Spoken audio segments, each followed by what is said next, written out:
Hey guys, in this week's Casually Criterion episode, we're going to review Chasing Amy. But before we talk about that, we're going to go over news on the march, where we'll discuss Bojack Horseman, the entire series. So, join us.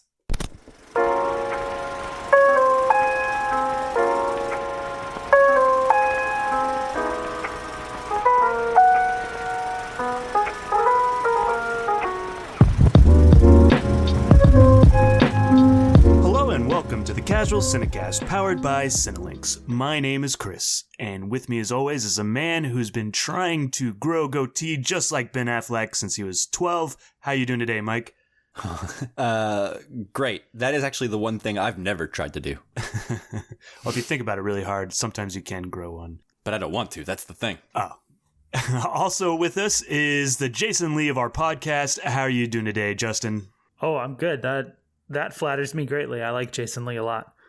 That means he's the most obnoxious. Exactly. Zing. Nope. I disagree, but I'm sure maybe we'll talk about that later. Absolutely. I'm sure we will. And if this is your first time listening, this is a Casually Criterion episode, which is, you guessed it, a Criterion Collection focused episode we do every other week here, where we review a film from the Criterion Collection that is voted on by the listeners. Now, before we get into our main review of Chasing Amy, we'll be doing our usual News on the March, where we talk about recent news and things that we've been watching. So if you haven't seen the movie, you can still listen. Everything will be timestamped in the notes. And then we will give you a warning before moving into our Casually Criterion review for Chasing Amy, spine number 75. That's right. And if you want to vote on our polls to choose our next Criterion film, you can follow us on Facebook, Twitter, and Instagram at Casual Cinecast. The poll will be on Twitter, but we will post about it on the other social media sites. Also, if you want to send us your questions or topics to discuss about the movies we're reviewing each week, you can send them to those social media accounts or to our email at casualcinemedia@gmail.com. And then, of course, if you haven't done so, you like the show, go on to iTunes, give us a 5-star review. Let us know what you like about the show. It'll help other people find the show, and that will make us happy. And them happy as well, by extension. Yes, if they find, because they will have found us. Yeah, they find the show, they enjoy it, they're happy too. You're making the world a better place. Yeah, win, win, win. That's right. All right. Well, that was a wonderful intro, guys. Good job, everyone. Are we ready now to move into News on the March? Yeah, totally. No. Oh, I just messed up the intro. Damn it. Yeah, I know. Well, now the whole show's thrown off. We were doing good for a minute. Let's start over again. Okay. News on the March!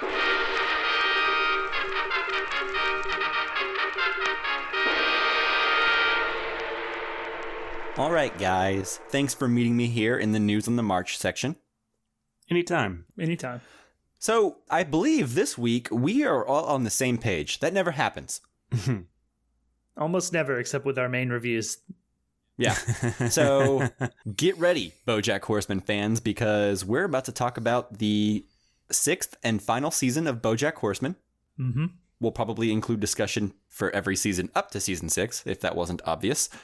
So if you have no interest in Bojack Horseman, I would go ahead and just look at your show notes and skip straight ahead to our Casually Criterion review for Chasing Amy. Or go watch Bojack Horseman, because it's pretty great. Yeah, go watch Bojack Horseman if you haven't yet. That's more important. Good job, Chris. Way to look out for everyone. Yeah. Yeah, I agree, which I think, spoiler alert for how we all feel about Bojack Horseman. We're not going to have any haters, I don't think. No, I don't think so either. So who wants to get started? What were you guys' overall thoughts on season 6 and how the show wrapped up? And then additionally, what has this show meant to you and what's your history with it? Oh, wow. That's a lot of questions. I should have written those down so that I could remember them. You want me to go first? Sure, yeah, if you want. You can go first. Okay. I watched Bojack Horseman when season 2 hit Netflix. That was when I first watched it. I'd heard quite a bit about it, and I heard that it was this really heartbreaking show that just delved into like this drama that cartoons usually can't achieve, right? And then most dramatic shows can't achieve. So I just kept hearing this reputation that it kept building of being this really emotionally intelligent show. And like everyone else who I'm sure first hears about Bojack Horseman, I thought, really, the horse show starring Will Arnett? Right. Yeah, that's kind of the consensus. But then, I watched season 1. I thought it was pretty good. Not great until probably the last half of it. But then when season 2 hit, I still to this day think season 2 of Bojack Horseman might be one of the most perfect seasons of TV that I have seen. It's got everything. It's got drama. It's got humor. It's got just everything, basically. I mean, it presents situations and truths about human nature to you in such a way that, like, I've never seen them put on screen like that before, so bluntly and so articulately. Anyway, so I've been a fan of the show ever since season 2. I've watched it every year as it's comes out, and each year I think to myself, if they ended this year, I wouldn't be upset. Because how can you keep this thing going? Something so unique and so... consistent. Consistent and just in the right time and place. Like, it just seems like everything is just hitting just right and everything's falling together to be something just profound, I guess I would say. So when season 6 came out, I did not watch the first half of it like 6 months ago or whatever, whenever the first half came out. I waited for this right here so I could watch it all at once. And I think that was the right decision. I loved season 6. I think season 6 and season 2 are the best seasons of the show. But there are no bad seasons of the show. Like, this is the kind of show that, like, when I wake up in the morning, I'm thinking about it in the shower. You know what I mean? Like, the conversations, like the really poignant moments that just feel true. Yeah. I'll keep it there right now because I'm sure we'll get more into it later. But who wants to go next?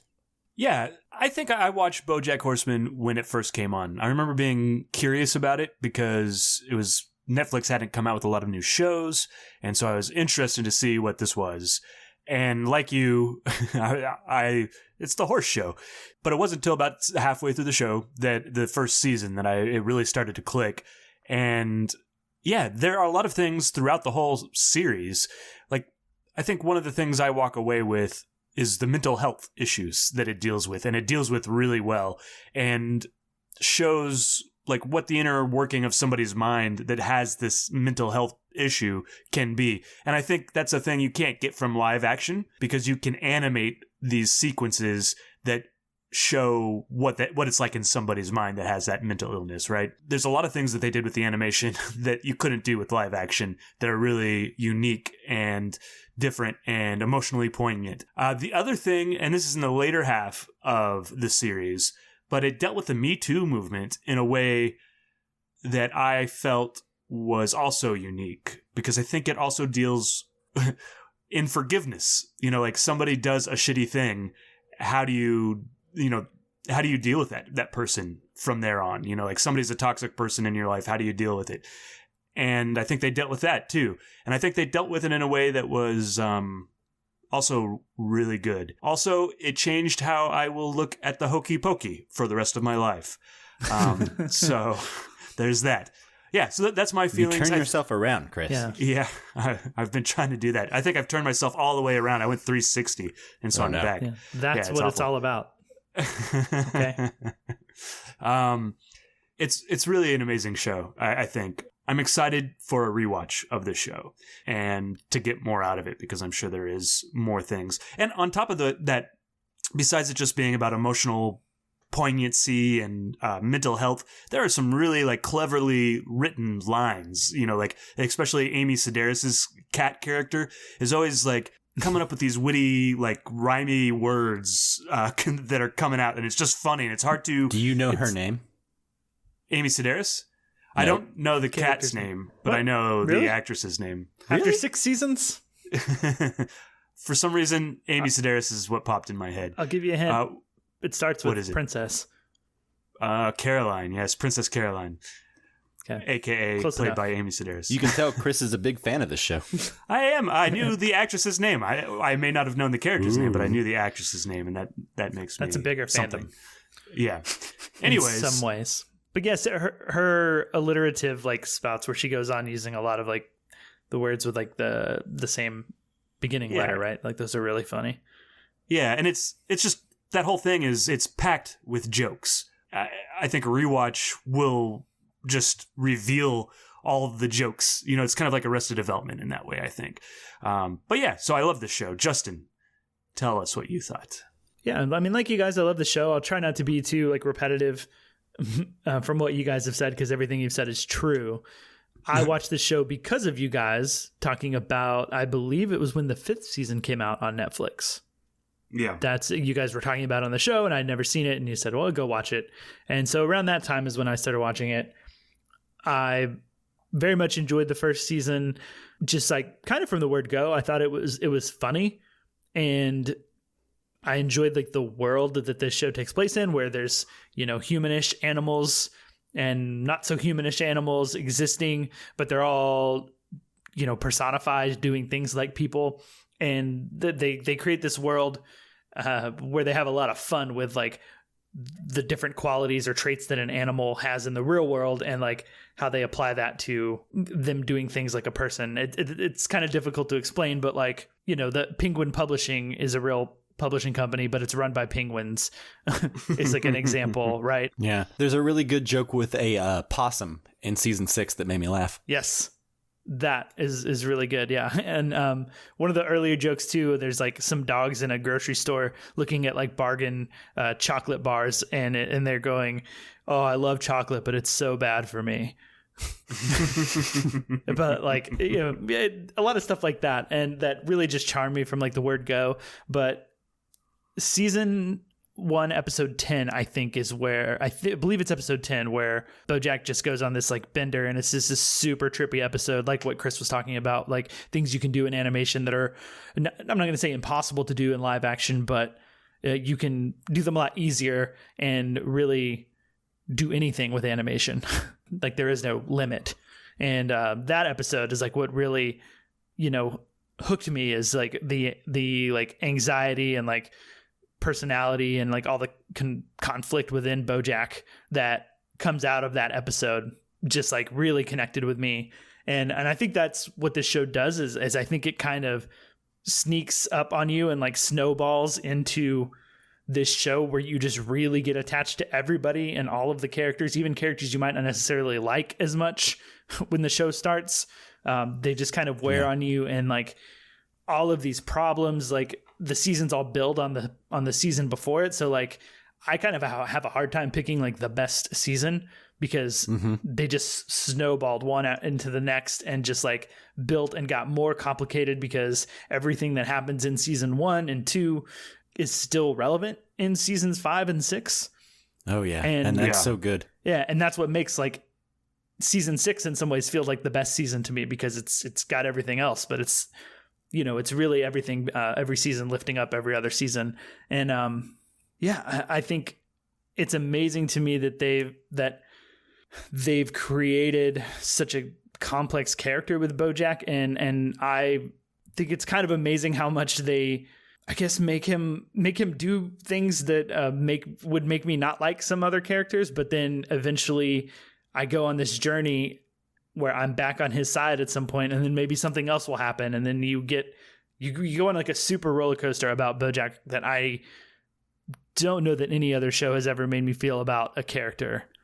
And maybe like Tony Soprano is the closest. Yeah, that's mine for me. That's so interesting you said that, because I was going to say earlier, as soon as I had my chance to talk again, I was going to say the show that this reminds me of the most, with like the realistic, like just journeys these characters go on, to where even if you don't like them in the first season, by the end of the show, even if you don't like them, you have accepted them and you kind of love them to a degree. Mm-hmm. And I think the show that reminds me of that the most is Mad Men. Okay. I have not seen Mad Men. I've seen like a few episodes, but I've never sat and watched it. So Matthew Weiner, the guy who created Mad Men, actually worked on The Sopranos. So the reason I was enthusiastic about that earlier is just, I think it's interesting that I thought of Mad Men and you thought of Sopranos, and they're both pretty similar to Bojack in the way that they handle mental health. And a lot of times characters will just do something because they're not in a good place mentally, and then we as the audience spend the rest of the season coming to terms with that action. Right. Yeah. And so you can't really hate them for these actions, because that's the story, right? Like you're spending hours coming to terms with why this person makes such bad decisions. Yeah. Yeah. And I think that, I guess we were kind of starting this ball rolling in like a world where like people's actions in the past have started to come up and like hurt them, in terms of like celebrities and stuff. And yeah, I'm sure when the show started, maybe that ball was getting rolling, but like it feels so timely, like more and more. Yeah. like it may have been in the air, but Bojack articulated it at just the right time. Especially, I think that was whenever like season 5 was coming out, or 4. Yeah, season 5, right?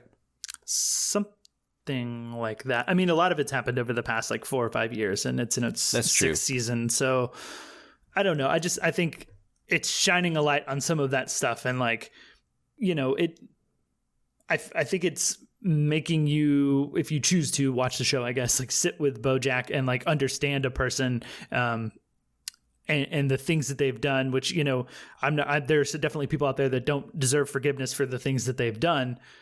And, you know, maybe Bojack doesn't, but I like what happens when you have to sit with a person, as opposed to, I think a lot of people make a judgment on in certain incidents based on like one headline or a tweet or something like that, and be like, well, now I know what I need to know, and like, fuck that person. Right. Or whatever. And yeah. Like, I know one thing about them, and that's it. Yeah, and so I'm done with it, and I don't ever want them to be around. And like, I think, you know, they should have their whole careers stripped away from whatever, you know, consequences there are. Like, I think Bojack provides like an important message of getting to know more, and that people are like complex and complicated, and I don't know. I think it's really poignant right now. Yeah, and I also think, though, on the other side of that, there's like a moment where I was like, is Bojack not going to, like, just because he fixed his life doesn't mean that he doesn't deserve punishment of some kind, right? And so there's a moment where I was like, you know, he's a shitty person, but like, or he was a shitty person, he fixed himself, but that doesn't necessarily erase all his bad deeds, right? And so, we're in spoilers, I guess, but he goes to prison, and I felt some sort of justification or justice had been done, as opposed to if he just was a teacher, like if the show ended with him just being a teacher at the end, you know, like. It's like every time you're like, okay, we've undergone a journey, he's learned a lesson, but then something will happen and things will start going his way for a minute, and he'll start feeling on top of the world, and then you realize he hasn't learned. Yeah, and yeah, even in the last moments of the show, that's happening. You know, like, because Princess Caroline's like, oh, you got this new movie coming out. And he's like, oh, yeah, I could come back and I could do this. I'm going to do a second interview. Yeah, the second interview is like, all right, man. But yeah, so it's, even at the end, even though he seems better, and I guess maybe that's what addiction is and mental health is, like, you can be better, but like, that's always there, that you can make that choice. You know, like the wrong choice, and go back to who you were. Yeah, like go ahead. He can never get away from that, right? Yeah, and it's not like a straight line, like mental health journeys and you know, getting better and worse. Like it's an ebb and a flow, and like an up and a down. It's like a roller coaster ride. Like it's not going to be like I am fixed, and it never is for, you know, anybody that's struggling with depression or addiction or whatever it may be. Which, you know, both of those are definitely tackled in this show specifically. But whatever it is, like, you know, it's complicated and it's complex. And like the way that you weave through that with Bojack is just like, I mean, I can't sing this show's praises enough. Like it. Yeah. Agreed. It's moving. Yeah. The final interview where the reporter is like turning the tables on him, you know, and the whole time he's saying, like, I'm not that guy. This isn't some planned thing. I'm not trying to go around hurting people. Like, I'm not that guy. And then I think she says something along the lines of essentially like, well, then what would you call it? Basically, like all the behavior I have outlined, like, and you're saying that you don't have power over these people. And it's like, that's what's so smart about the way this handles the Me Too movement, right? Is like Bojack's not some like Harvey Weinstein type. He's just like a depressed narcissist. He's close. I mean, like, he's like one step removed from being... I disagree with that. Yeah. I think he's definitely flawed, but he's never done anything as bad as the stuff that like Weinstein is accused of. He's done terrible things that I will never forgive him for, right? And that's the point. Yeah. But like, he's never, like, Bojack's not the kind of guy to force himself on somebody. Yeah, he's not necessarily malicious, yes. But because of the power dynamic. But it's a power that he doesn't realize that he's like abusing. And that's what's so cool about that last interview. Until that like, interview. Yeah, exactly. When she makes him realize it, he's just like, oh, crap, you know? Yeah. It's just good. Yeah. It's really great. I guess I don't want to talk, you know, too much time about Bojack too, but like there are plenty of other characters that I love on the show. if you guys are cool with moving on from Bojack specifically. Go for it. Yeah, I mean, Diane's journey I find really interesting, more than I thought it was going to be, especially those last like 2 seasons. I really like where she ended up and like writing like the youth, like young adult fiction and stuff, and like seeing someone realize like their calling, but like fighting against it. I like that a lot. Well, the idea of growing up and it's okay to settle and just settle for happiness instead of like this piss and vinegar that she's trying to like encapsulate the whole series. Like she's trying to be like a warrior for justice the whole show, right? Like she thinks of herself as having a higher calling, and the idea that maybe there is no higher calling, maybe settling for just making a living at something you're good at is good enough. There's nothing wrong with that. Yeah, that the last scene between the two of them, it ends the whole series, and as well it should between the two of them because they're, the anchors of the show. But that was really poignant and really great the way they both talked about it. And she may not deal with addiction like he does. She has the mental health problems that he does, I think. And like she's just as wobbly on that stuff, and she has to choose. Choose happiness as opposed to falling into that old pattern. And Justin, you're right. It's a constant up and down and choices that you have to make to progress along that line. But it's what was it? There's something that they said about like life is a bitch and then you die or something like that. And then that's Nas. But they said it like said it's that. not a, huh? Nas said that, the rapper, but they also did say it too. Okay, thank you.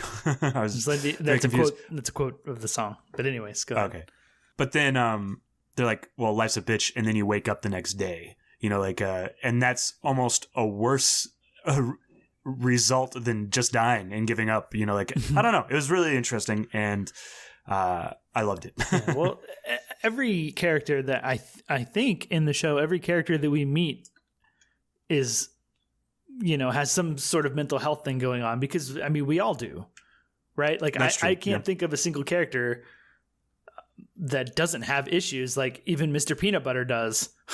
And I mean, maybe him more than anybody else. And he's just like covering it up and, outwardly displaying something else. But like also Todd, who early on just seems very easygoing and like happy-go-lucky and not doing anything, but like by the end of this show, we definitely dive into some issues that he has. And I was gonna say Todd is a character that I think didn't totally work for me until the last couple seasons.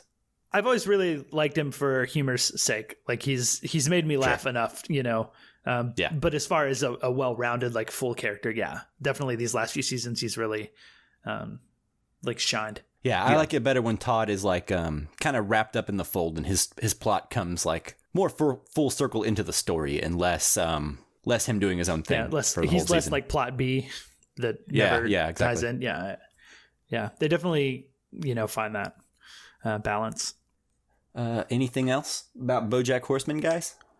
No. I mean, I'm sure we could keep going. No. Yeah, we could keep going forever, but this is a good place to stop. I think I wholeheartedly recommend it. If you haven't seen it, go watch it for sure. If you have seen it, write in and let us know what you think. Yeah, absolutely. I'm like Chris said earlier, I think a rewatch is going to be amazing, and I'll probably do it sooner than later.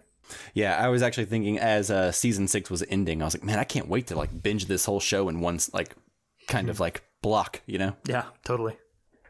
All right, cool. Well, that is BoJack Horseman season 6 now on Netflix. Sounds like we all recommend it. Yep, completely. Okay, so guys, are we ready to move into our Casually Criterion review for Chasing Amy? Yes, sir. Mm-hmm. Okay. Spine number 75. Here we go. Quite a long face, Horace. I'm just having a little girl trouble. Big pressing charges. I get that a lot. Holden McNeil was set in his ways. The way he worked. The way he lived. And the way he thought love should be. But then, she showed up. Let me guess. You like her. This girl loves me. There's something you should know. She got a boyfriend. Well, no. Then What's to know, my friend? And this girl's got a secret that's going to drive him crazy. I like you, Hogan. I'd really like us to be friends. What'd I tell you? She just needs the right guy. What's up? And if you come pick me up, I'll be your best friend. Now, the only thing standing in Holden's way is the truth. I can't take this. Can't take what? I love you. Not in a friendly way. How was your pseudo date? Okay, I'm telling you, she's never even been with a guy. You're dating a guy? So what if it is true? You know you have no shot at getting her into bed. I take it that's not good. Okay, guys, so as always with our Criterion reviews, they're typically older movies, or at the very least, movies that have been out for several years. So there is going to be no spoiler-free section. We're going to jump straight in and talk about anything we want from the film. So if you have not seen Chasing Amy, pause it now, go watch the film, come back and finish listening to our review. Yeah. Yeah. So, Yeah. Mike, tell us about Chasing Amy. Chasing Amy, spine number 75, directed by Kevin Smith, starring Ben Affleck, Joey, Lauren Adams, and Jason Lee. The IMDb synopsis says, Holden and Banky are comic book artists. Everything's going good for them until they meet Alyssa, also a comic book artist. Holden falls for her, but his hopes are crushed when he finds out she's a lesbian. Nice. That old chestnut. Yep. We all know that one. But yeah, 3-sentence IMDb synopsis. I don't like that, but Yeah, a whatever. little clunky. I felt the clunkiness during the second sentence. Yeah. Oh, well. Actually, I think it's just 2 sentences, but one of them... Yeah, it's 3. Has a I couple count commas. 1, 2, 3 periods. What? Holden Oh, and I see Banksy are it. comic book artists, yeah. Yeah. I see it. You're right. Oh, well. All right, so this was my pick, so I guess I'll get us started, if that's okay with you guys. Of course. Go for it. Chase that Amy. Okay, so I have been, I guess I would consider myself a casual fan of Kevin Smith, and have been since probably 7th grade, when I first saw Dogma. I think Dogma was my ticket into Kevin Smith movies. And then I saw Jane Silent Bob Strikes Back as it came out, and then caught up on all the rest of them since then. And I used to like them a lot when I was a teenager. I thought they were funny. I thought they were, I thought they were funny and just interesting. That changed somewhere along the way. I don't know that I'm unique in that. I think a lot of people's opinion of Kevin Smith movies has kind of changed in the past 20 years. But I remember the last movie I really enjoyed was probably Dogma. We talked about this the other day. I think Red State is pretty cool, but that's more of like a kind of like a punk rock cool than it is an actual good movie, I think. Just because like the spirit behind that movie is so interesting and how it was made and everything. So I was watching the Jay and Silent Bob reboot the other day, and that's what made me want to go back and dive back into Chasing Amy. This is a movie that I first saw and was my least favorite Kevin Smith movie for a very long time. I didn't think it was very good. Yeah, that's basically it. I've always wanted to go back and see it, though. So, Jay and Silent Bob reboot kind of has some callbacks to all his movies, and it reminded me of Chasing Amy, and I thought to myself, you know what? On the next Casually Criterion, I'm going to recommend Chasing Amy, because this will be my chance to see it for the second time.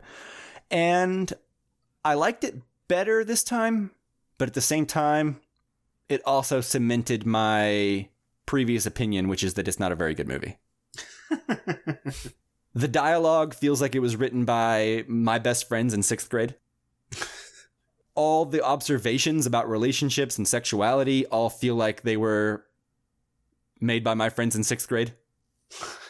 That said, I think there's a spirit to this movie and some love that Kevin Smith put into it that I don't think is prominent in all of his other movies. I think this is him at his most inspired, but I think that has a very low ceiling on it, if that makes sense. Yeah, I understand what you're saying. Yeah, so all in all, I would say that maybe out of 5, this movie's in between 2.5 and 3 stars for me. I don't think it's a good movie. Time has not been kind to it. It hasn't aged super well. I don't know, maybe that's part of the reason I don't like it as much is because I feel like it hasn't aged well, and the past 20 years have not been kind to the subject matter and the language used in this movie. So anyway, that's where I'm at now. I'm still kind of unloading my thoughts on it, but I'm not enthusiastic about it. But I can acknowledge that this is Kevin Smith going a little deeper than he can in most movies, or has in most movies. Yeah, Justin, what do you think? Well, so these Kevin Smith movies were films that I got obsessed with in high school, as I think most people do or did, especially when I was in high school. That was like 2000 to 2004. So I think Jay and Silent Bob Strike Back was coming out at that time. And his previous 4 movies, which would have been Clerks, Mallrats, Chasing Amy, and Dogma, were all out. And those were the ones that, like, in this sort of like punk rock group that I hung out with in high school, those were the ones, like, people loved them. So like I would spend my weekends going to the video store, and I would walk out, like, if they were all available, I would walk out with all 4 of those movies to watch, and spend my weekend just watching these Kevin Smith movies. Yeah. In the View Askewniverse, as it's called. And it really is called that. I didn't know that until I was looking in the Criterion booklet, because I have the DVD edition of this movie. There's a little map of New Jersey and like where all the characters are from, and a little guide to each character and how they know each other and stuff. It's not very thorough, but it's there. But anyways, right across, it's like View Askewniverse, which I, if you like puns, that's good for you. Yeah, that's cute. Yeah. Which I like puns. But anyways, I think it's kind of like unquestionably a fact that Dogma is his best movie, I think. Am I wrong in saying that? I know people like Clerks, but like a lot of people really like Dogma. I would say this one or Dogma. I vote for Dogma, personally. Yeah. Yeah. But I think objectively, if I had to, I would say this one or Dogma. Okay. Well, I've always really liked Dogma. That was also the first one that I watched. And I do like all 4 of those movies. I kind of like Clerks the least, probably followed by Chasing Amy. But I also do really like Chasing Amy. Mike, you said you gave it 2.5, between 2.5 and 3. I'm sitting between 3.5 and 4. It's very much a movie that it's a sense of humor that I grew up on, so I have a bit of nostalgia for it, even in the places where it's probably, not aged well, as you said. But also comedy films are very much up my alley, and romantic comedies at that are up my alley. I also will give credit where credit's due, and maybe there are ways that this could go wrong and there are ways that this could go right, but I think it went right for me in the sense that rewatching this movie now, because this is probably the first time I've watched this movie in 10 to 15 years. Some of this movie helped enlighten me and shape my worldviews more than I realized, and I think in a positive way, which I think the movie gets a lot of heat for, like, the way it handles lesbianism or like gay relationships or gay people in general. But I remember like feeling, or I was looking at this and being like, okay, well, this is where like some of these worldviews started, I think. And like some of this was my first experience with, seeing like a gay person in a movie or a lesbian. I think I could be wrong about that, but that's like where my first memories go. So like I did appreciate what this film has done for me in that sense. But the other thing that I want to say before we get too far into the general thoughts is that I agree with you, Mike. I think what works best about this movie is that it feels a lot more real in a lot of ways. Like even Jay and Silent Bob's characters have a very toned down appearance, and they're very much real characters and real people. And it feels like Kevin Smith really had something to say, particularly through like the journey that Holden, Ben Affleck's character, goes on. Feels like, and very much is, a stand-in for Kevin Smith and the things that he was going through at that time in his life. And that comes across on the screen, and it really connects with me.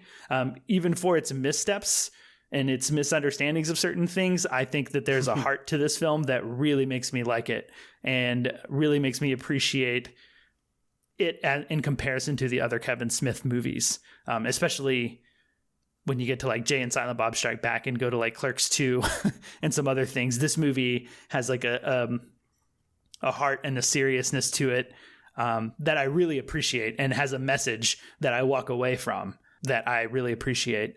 So that, I don't know, it really bumps it up for me despite a lot of the immaturity that the film seemingly has.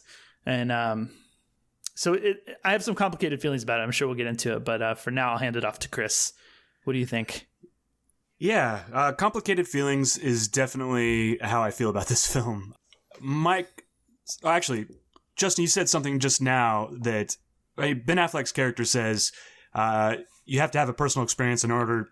What was he talking about writing? Like, you have to have an experience before you can write about that experience or whatever. And that's what it feels like Kevin Smith is doing. That, you know, you talk about that stand-in character, and Ben Affleck certainly feels like a stand-in for Kevin Smith.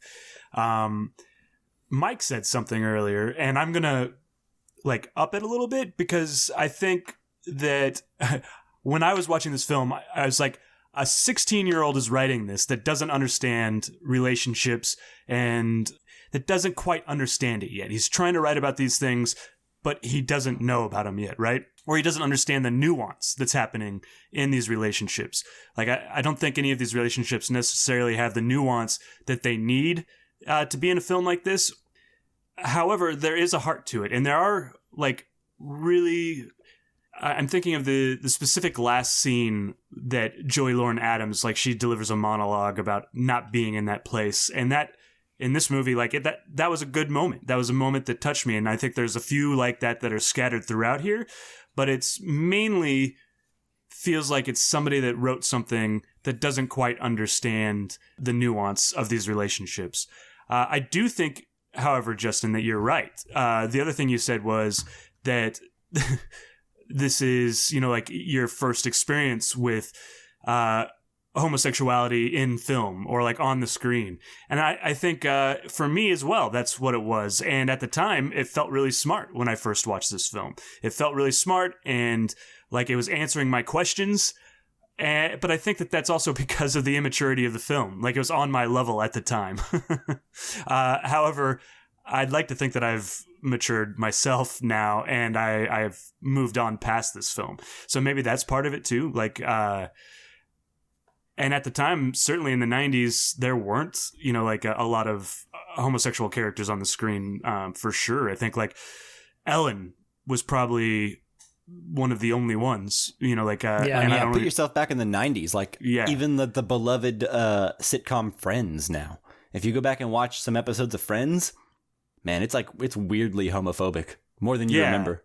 Yeah. And so at the time, and maybe even as a nation or as a community of people, we needed this film, but I would like to think that we've moved past it. And that's just kind of my feeling. I think there's something to that, right? Because in the 90s, in the early 2000s, gay characters were featured so prominently in every sitcom, every movie. It started becoming almost like Hollywood's agenda to make us more normalized with gay characters, which is a good agenda to have. It became more normal to have those, for sure. And we were having discussions. Much feels like the first steps towards mainstream audiences becoming familiar with homosexuality on screen. It feels very clunky. Especially the conversations that they're having at the beginning, where Ben Affleck's it's not, you haven't had sex until it's penetration, and they're talking about all this stuff. But at the time, I think it enlightened me in my adolescence. If that makes sense. This is pre-internet.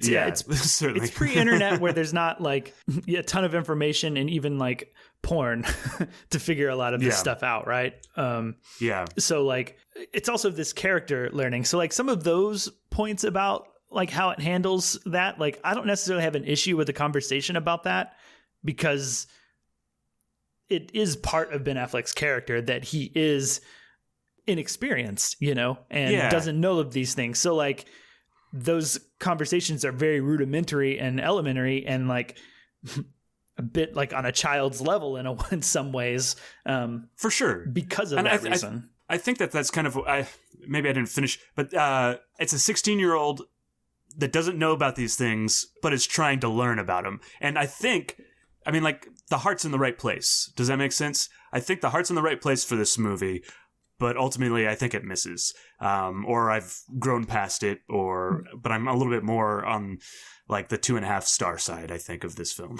Yeah, I think you've hit the nail on the head, Chris, which is that the heart is in the right place, but it just feels like a very juvenile perspective on the whole thing. Like, yeah, the whole character of Jason Lee, like, to me, that does not work at all. Any scene, he's just overly dickish for no reason, and he's got no depth or nuance. And then the end. I disagree. Like, completely. It's just so, I don't know. It's like, he says, like, the word fag a lot. And that's, like, the most character development we get from him at the end of it. So Ben Affleck can be like, that's why you're so homophobic, man. You've just been gay towards me this whole time. But, like, that plot line is not well told, in my opinion. I don't know. I did not ever get any kind of, like, sexual tension vibes from them the first time, or even the second time, this time, when I'm watching it and knowing what the end scene is coming, and I'm like, okay, I got to prepare for this and, like, look for the clues and the breadcrumbs. And they're there, sure, but it just feels like not very satisfying storytelling, in my opinion. But if I may, I'm not sure that Ben Affleck's character Holden is right, though. Like, he's selfish I'm not sure and he is conceited. Either, but like, even then, Jason Lee's reaction makes no sense. He says, it seems sure, like an but unrealistic bad reaction to that. His relief whenever he doesn't have to go through with it, I think, makes it. I will say, I'm not necessarily going to say nuanced, but like not as cut and dry as like, oh, he was homophobic because he's gay. Actually, I think it's more to me that seems like a bad joke, like a not funny joke when he's like, oh, thank God. I don't think so. Like, I think it's just keeping that, like, to me it solidifies that like Holden is very conceited in the sense because he is like, look at me, I turned this lesbian straight, and that's his downfall in a way. And like, I want to be the only man that she's ever had because I'm the only man good enough to turn her from lesbian to straight. That's like his little fantasy. But I think that fantasy and that conceited attitude and arrogance also extends to like buying into like, oh, you know, Jason Lee Banky is gay and he's gay for me. Like, you know what I mean? That makes sense. Yeah. Like, I had that thought too, but I don't think, know. I feel like Jason Lee's reaction to that whole thing was unsatisfying on both like things he had to say about that after Ben Affleck brought that out in the open. Neither one of them satisfied me. The first time he's like, okay. And then you're like, okay, he's going to go along with this. There must be some truth to this. And then he's like, oh, thank God later. And then it's like, oh, he may be pretending there's no truth to this, or he may actually be legitimately relieved. Either way, he was just agreeing to go along with this 5 seconds ago. This character is not a real person. He just exists to make jokes. I think it's complex, honestly. It's complex, and I don't necessarily disagree with your take, Justin, but I don't think I saw it on the screen, if that makes sense. Like, they don't necessarily explore that aspect of it. Yeah, like what Justin's describing sounds like a good movie. I mean, like it's if what that we take had away happened from on screen, and I felt like they had done the work to make that happen on screen, I'd be there for it. I think the work comes from Ben Affleck as opposed to the work between their relationship. I think it's Ben Affleck misleading him and him being influenced by like Hooper X, the gay black character, like, you know, giving him shit about Banky and like talking shit about Banky, you know, because he is so homophobic. Like, I think all of that is laid through that. Like, it's all through the lens of Holden being a horrible person. Like, there is some thought too of like, the movie makes this point of like, oh, she's a lesbian, but she turned straight for Ben Affleck, and like there's people who don't like the movie because of that, I guess, or like have issues with that. I mean, I kind of have an issue with that. I have an issue in the sense that I don't think the movie actually sets it up in a way that I believe that she likes him that much, because he doesn't seem very likable. No. Yeah, that's for sure. Yeah, I think that may have a lot to do with it. Yeah. What I was going to say about the turning a lesbian is, and this may be just a product of our time, or, you know, like if this were made now, we wouldn't necessarily, she'd be labeled bi, you know, like she's bisexual. She's not a lesbian and she's not straight, but, you know, like that would be, and if she had started off like I'm bisexual, like I would have felt better about that. But the whole idea of turning somebody and then it turns out that she's not actually. Yeah, I don't So know. It's presented in a weird way because she's like decided to be lesbian as opposed to, I don't know. It's weird. It feels like Kevin Smith doesn't understand lesbians. So, Well, I mean, I think we're a lot more in tune to the variety of possibilities out there for a person's sexual orientation. And so it is a little black and white here. And nowadays, I think it would be a bit more nuanced in terms of that. But go ahead. So this reminds me, Justin, of one time that you and I and one of our friends was in screenwriting. Okay. And we were all supposed to come up with a pitch, like a class, screenwriting class. Not just, we weren't in screenwriting, but there was a class called screenwriting. We were in it. Yeah. And we had a friend, and he will remain nameless on this podcast, but he had an idea for a movie about this guy that goes to like live in an apartment in the city with like his sister or his cousin or something like that. And then like that person's like lesbian partner ended up falling for him, and they had like a relationship of sorts, but he didn't have the whole idea nailed down yet, right? Mm-hmm. He was just kind of brainstorming it, and it seemed very Chasing Amy-esque. And he presented that idea in screen class and was like torn apart for it. Just the very idea that like she's not a lesbian if she goes after a man, and the idea that he was a man writing that story and not a woman writing that story kind of made the whole like pitch fall flat, right? And ever since then, I've kind of been aware of that very thing. Like, who is telling the story? Who is writing the story? What perspective is it from? And how much truth is in that perspective? You know? And I feel like Kevin Smith, like we've mentioned before, his heart was in the right place during Chasing Amy. But it feels very much like a man trying to come to terms with his own hangups and using lesbians to do that in a script. Yeah. I mean, it's like something he doesn't know anything about personally. It's definitely that. My point that I'll push back on, and I can't fault you for thinking that it feels that way, because if it feels that way, you know, it feels that way. It's definitely a story that was inspired by an amalgamation of things going on in his life. One being he was dating Joey Lauren Adams at the time, and he had troubles with like not just sex, but like he was very much like, I lived in New Jersey and I stayed in New Jersey in like a 20-mile radius most of my life, and she had lived in like Bali and other places and was this very seasoned person, and he had troubles because he felt inadequate to that. Also mixed with his producer on all of his films, like, and this film they'd been hanging out at like Cannes, I think, when Clerks was there. And we're hanging out with a director who was a lesbian, and his producer guy kept talking to her more and more. And he's like, oh, you're falling in love with her. You're going to get a crush on her. She's a lesbian. So it was an amalgamation of that, but also that lesbian woman that his producer had fallen for, they remained friends, and he passed the script off to her. Like, she's the first person who ever read the first draft of this movie. So I think there is some perspective there. I don't know where in that line it still falls like a little bit short. I also feel like the movie is more about relationships than the like queer or lesbian thing. Like, the movie is coming from his experience about a relationship that wasn't like him turning a lesbian or whatever. And it feels to me the relationships are more important. And it kind of, because of the time that we've talked about how is this time where like there wasn't a lot of representation. This movie does kind of turn into this like beacon of like the first movie to include, or not the first movie, but whatever, like this important movie for lesbians, and like showing queer for characters. Our generation of middle school to high schoolers at that time. Yeah. But one of the first movies. Yeah. And I don't know that that's what the movie ever intended to be or is.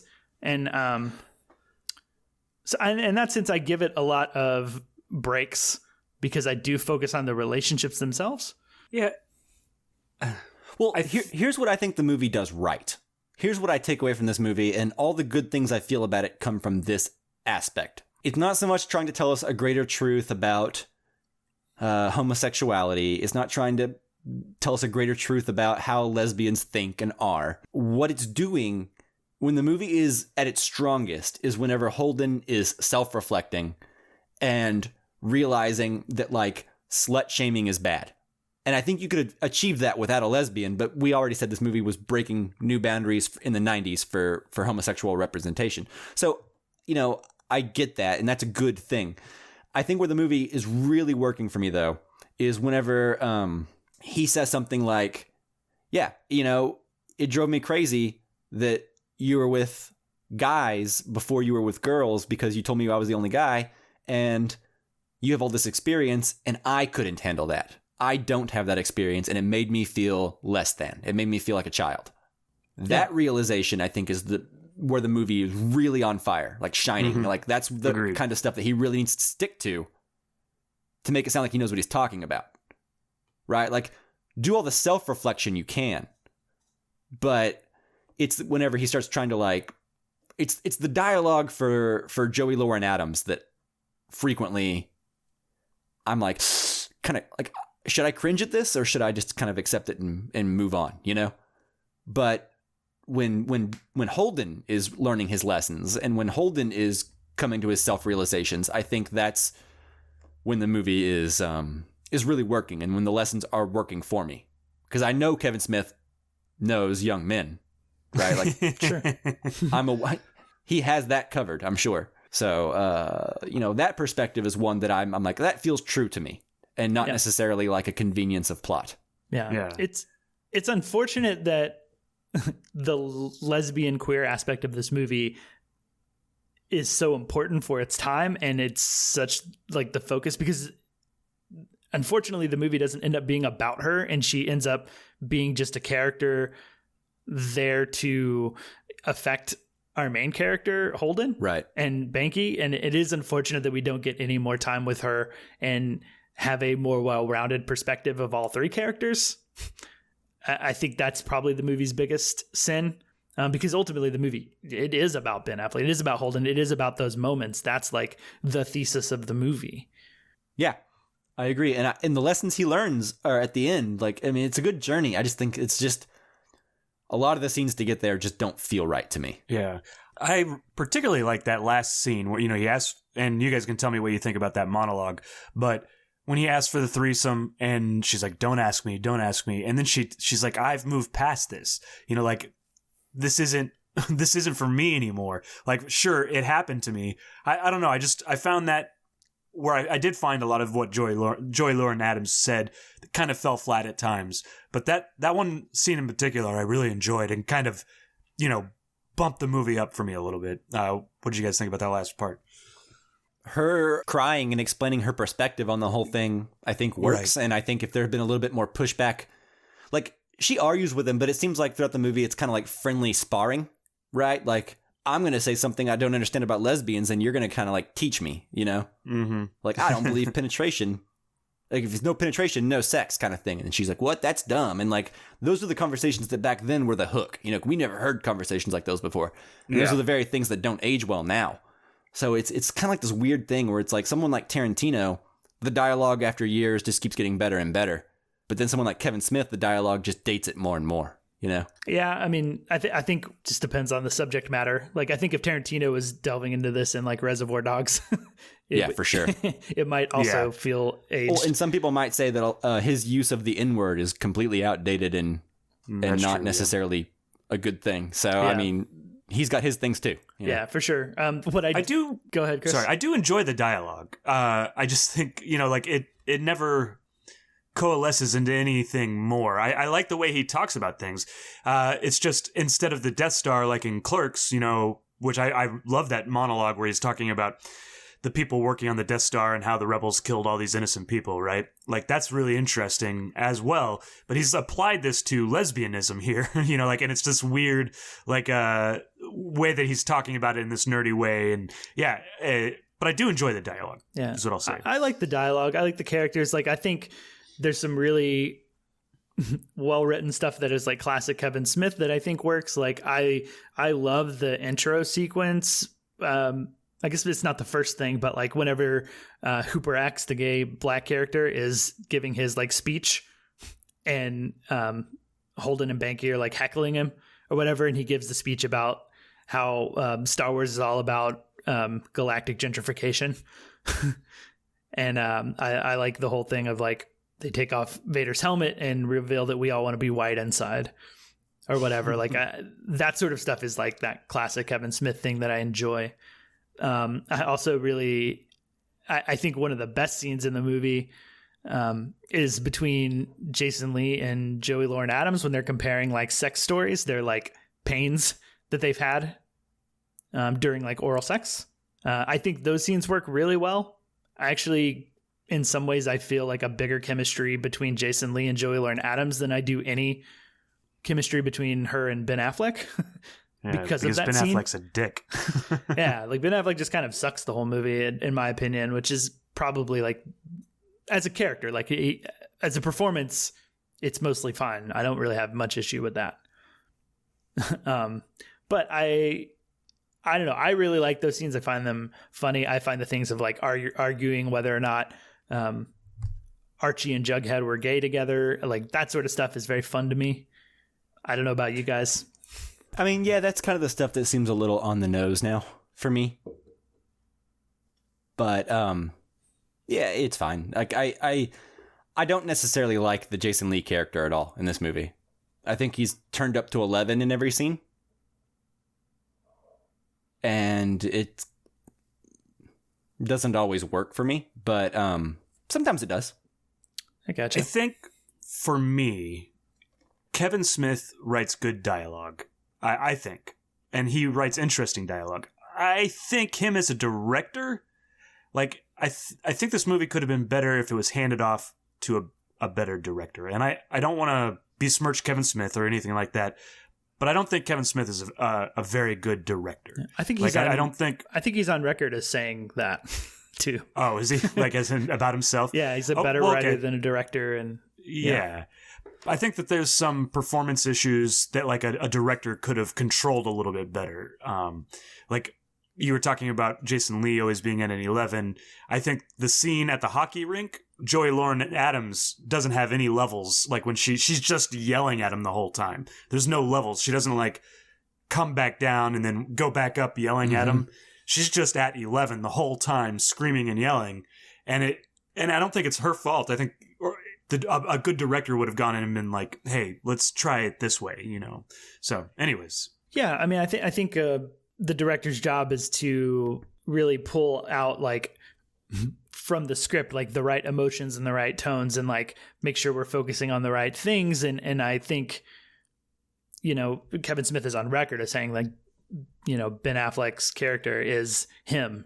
Like 100%, like it's the closest to like me being up there on screen that I had ever been at that point. And like maybe as a director, he's a little too close because that's his where the girlfriend crux too. of the So yeah, that's where the crux of the movie is Holden and Ben Affleck. Everything that's working is like him just being like totally arrogant, totally insecure, and screwing everything up, and like. That's where the movie's at its best. And I think maybe somebody who was a little bit more removed could have had a broader view and a broader scope for like these other characters. So I don't think you're wrong, Chris. Yeah. And I also get the sense that like, you know, Ben Affleck's whole journey in this movie is that like, he's not very worldly. Like he feels like he is like pretty conservative in comparison and thus feels inadequate. Mm-hmm. I feel like that's Kevin Smith, the director as well. He's not worldly enough to make this movie. Like he's dreaming big. Like he's like, I'm going to make a movie that like helps like, you know, young guys my age or younger form healthy perspectives about homosexuality and sexuality in general and promiscuity, you know, when dating a girl. Don't be a toxic dude who like faults women for living their lives, you know? That's all good. That's a good thing. But I don't know that he as a director is worldly enough to be able to get these performances out of these actors. Like he doesn't know all the things he's trying. His reach is exceeding his grasp, I guess. Yeah. And that's where the heart comes in for me is like, I actually don't necessarily mind watching an imperfect movie when I can see like the struggle and the attempt to grasp and understand something. Like why do we make art? We make art to express ourselves and get our thoughts out there. And sometimes our thoughts and our expression isn't going to be perfect. And yeah, you know, I don't love this movie. I'm not running out here giving it a 5 out of 5 stars or anything, but that's just something that speaks to me throughout the movie. It feels honest, even in its missteps. Yeah. And yeah. before we wrap up, I wanted to say, obviously we are three dudes watching this movie and commenting on what we assume to be misogynistic or out of touch or falling short or whatever. That said, if anyone has an alternate perspective on this movie, the way it handles homosexuality and sexuality in general, and if we are just way off the mark and ignorant, I would love for you to let us know that. For sure. Yeah, Dialogue write is a it good in. thing. If you have a good response where you put us in our place and how we're wrong about this movie, I will gladly read it on the next Casually Criterion episode. Yeah, totally. Because this is a subject matter that I don't feel super comfortable critiquing, just because I feel weird saying that it's bad or like it's not a good enough representation or a good enough conversation with enough nuance about these particular demographics that I'm not a part of. Yeah, there is certainly something hypocritical in me saying it's about a guy writing a movie that he doesn't know enough about, because I'm not part of those worlds either. So exactly, I kind of recognize that. So as well. I want to say that if you've been grinding your teeth this whole time and you made it this far, it is not lost on us that we are three straight dudes who may not know what we're talking about. Yeah, for sure. Yeah. Well, cool. The other thing that I'll say before we wrap up is you mentioned this last week on the show and a little bit earlier that you had watched Jay and Silent Bob Reboot. I also watched Jay and Silent Bob Reboot today, immediately after I finished Chasing Amy. And if you like Chasing Amy, I think it's worth it to watch Jay and Silent Bob Reboot, regardless of how you feel about the rest of the film, because you do get a scene with a few of the characters from this movie. And it adds a very nice, like, where are they now moment that I really enjoyed. Yeah. And I actually don't dislike the reboot movie in its entirety. It's all right. So it's not a horrible watch. The reason we chose Chasing Amy is because I watched Jay and Silent Bob Reboot like last week or the week before. And that Chasing Amy follow-up scene actually made me want to go back and revisit this movie to say, hey, maybe I like it more than I thought I did because that scene really worked for me. And I'm glad I did because although, if you listen to the episode, you probably gathered, I still don't like this movie a whole lot. I like it better than I did. And also I kind of like it less than I did. But at the same time, I also, I've come to terms with it. And like you guys said, like there's a lot of heart here.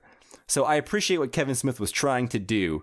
I think it came from a good place. I just think that maybe he's not skilled enough to achieve the art movie that he wanted to, the art film. Cool. Yeah, fair enough. But yeah, I agree with you. That reboot scene in Jay and Silent Bob Reboot was a good follow-up for these characters. And some other characters, too, that I enjoyed. There's a follow-up from some characters from Dogma that I enjoyed. Yeah, that was funny and fun. And then obviously Clerks. I think those guys are in like every one of Kevin Smith's movies. Yeah, there's always a follow-up. There's to definitely the most follow-up is from Jay and Silent Bob Strike Back, which is probably like the movie I care least about getting follow-up to be honest, but that's okay. I did like the very beginning Dante scene where he's like, I'm not supposed to be here today. Oh yeah. Yeah, he throws that line in it. But yeah, I like it. So Chris, you need to watch Jay and Silent Bob Reboot. That sounds like it. Convincing. I'm not sure that I'm going to rush out and do it. Yeah, sounds like you're very enthusiastic. Yeah. Cool. Well, I guess if you tell me I should. Yeah. Cool. Well, does anyone have anything else to add about Chasing Amy or Kevin Smith in general before we move out of here and get to our next Criterion poll? Nope. I'm going to go on to the moviepoopshoot.com and rate this. Yeah, what the fuck is the internet? I'm good. Cool. All right. So moving into our Criterion poll, Mike, what is our theme for our next Criterion poll? Ooh. Well, we talked about this not too long ago. Our new theme is President's Day. We are recording on President's Day. So yeah, this is President's Day, by the way, in case you don't understand why that is our theme. That's also, I guess we should say it's a holiday in America for people that don't listen, that don't live in America. Where we, for some reason, celebrate our presidents, even though our current president's an idiot and we hate him. Yeah. I don't think anybody actually does anything except like banks are closed and some, like I was off work today.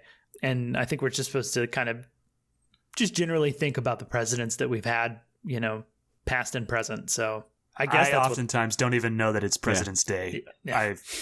So that glowing review of President's Day is why we chose it as our theme, obviously. Yep. An important holiday needs its own theme. Or even non-important holidays like this one. Exactly. Cool. Well, so based on the theme of President's Day, Mike, what is your choice? Oh, man, you making me go first? I can go first if you want. Okay. No, I'll go first because I have less options in mind than you do, probably. Okay, so for President's Day, I'm going to go with the low-hanging fruit. And I'm going to choose the young Mr. Lincoln. Because when we watched Stagecoach the other day, it made me really want to go back and watch the young Mr. Lincoln, filmed in the same year. Yeah, totally. Nice. It's all wrapping up very nicely. And I like that. Yeah. Okay. Chris, what is your choice? My choice is loosely based around being a president, and it is Hal Ashby's Being There. Oh, okay. I like that one. Yeah, I do too. That's a good movie. I wonder if choosing it is a spoiler for the movie. Too late now. Yeah, too late now. Also, that movie came out a long time ago, so... Yeah, 1979. I think so. You are okay. All right, That's Justin. a good movie, Chris. Yeah. What's yours? All right. So I have one that involves a president in the movie, the president of the United States, although it is a fictitious one. But that is... Where they stole his plane. What? Where they stole his plane in order for him to release a Russian prisoner, right? I wish that was in the Criterion Collection. Yeah. With that Harrison Ford? My plane. Harrison Ford one? Yeah, no. The Air Force One. No, that's not in here yet. Give it a few years. Yeah. But no, my choice is Stanley Kubrick's Dr. Strangelove, or How I Learned to Stop Worrying and Love the Bomb. Oh, I guess we know what's going to win. We now. have 2 Peter Sellers. Yeah. I was like, that's the winner. I'll give another one if we want something a little more contentious. No, I could watch Dr. Strangelove soon. Yeah, for sure. That's your pick. So we just know which one's going to win. Oh, that's sad. Now you've What's pointed your that other one out to just me, in and I case? no longer like my pick. What? What's your other one just in case? Even though I still want to use Dr. Strangelove, I'm just curious now. David Gordon Green's George Washington. Nice. Yeah. Maybe That's a good movie. I thought about that one. I love that movie. I've seen it once, and I would be down to watch it again. But I think if that were in there, then Being There would obviously win. So yeah, I think Being There and Dr. Strangelove is a bit more of a better, a tighter combo. race. Yeah. Cool. So to recap, theme of President's Day, we have Mike's choice of Young Mr. Lincoln, Chris's choice of Being There, and my choice, that's Justin, my choice was Dr. Strangelove. So that's it. Get out there and vote. If you're listening to this, then that poll should be up on our Twitter right now. Right now. Yeah. By the way, check out our last week's episode on the best movies of 2019. True. And then before that, we did a Casually Criterion on Stagecoach. Stay tuned to this channel. We will always have content out every week between Casually Criterions and contemporary reviews for new movies. So, Totally. But that does it for the episode, right? yes. Awesome. Well, thank you guys so much for listening. And then, of course, as always, thank you, Jake Wagner Russell, for doing our intro and outro music. If you want to hear more of his music, you can do so at soundcloud.com/bopscotch. Snoochie boochies. Yeah, later. That's what he says, right? That's what Jay says. Yeah, that's like the Bluntman and Crummick saying. Yeah, Yeah, but it's baby talk. it's baby talk. See you guys later. Bye.